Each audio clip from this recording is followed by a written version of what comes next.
आंतरराष्ट्रीय परिचारिका दिवस दरवर्षी 12 मे रोजी जगभरात साजरा केला जातो।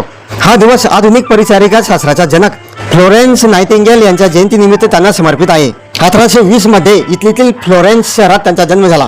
क्रिमियन युद्धादरम्यान जखमी सैनिकांची निस्वार्थ सेवा केली म्हणून त्यांना लेडी विथ द लॅम्प म्हणून ओळखले जाते। 1965 पासून international council of nurses INC द्वारे हा दिवस साजरा करण्यास सुरुवात झाली।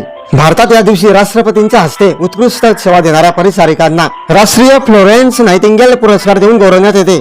आंतरराष्ट्रीय MECFS जागरूकता दिवस दरवर्षी 12 मे रोजी साजरा केला जातो। हा दिवस मायल्जिक एन्सेफॅलोमायलायटिस ME आणि क्रॉनिक फॅटिंग सिंड्रोम CFS या गंभीर आजाराबद्दल समाजात जागृती निर्माण करण्यासाठी महत्त्वाचा मानला जातो। ही तारीख आधुनिक परिचारिका शास्त्राच्या जनक फ्लोरेन्स नाइटिंगेल यांच्या जन्मदिनानिमित्त 12 मे निवडली गेली। हा आजार त्यांनाही होता असे मानले जाते। या आजाराबद्दल जागरूकता दर्शवण्यासाठी जगभरात निळ्या रंगाचा वापर केला जातो। MECFS म्हणजे काय? हा एक दीर्घकालीन आणि अत्यंत गुंतागुंतीचा आजार आहे, ज्यामध्ये रुग्णांना प्रचंड थकवा जाणवतो जो विश्रांती घेतल्यानेही जात नाही। दैनंदिन कामे करणे कठीण होते, स्मरणशक्ती कमी होणे किंवा लक्ष केंद्रित करण्यात अडचण येणे, स्नायू आणि सांधेदुखी जाणवणे। या आजारावर सध्या कोणताही निश्चित इलाज उपलब्ध नाही।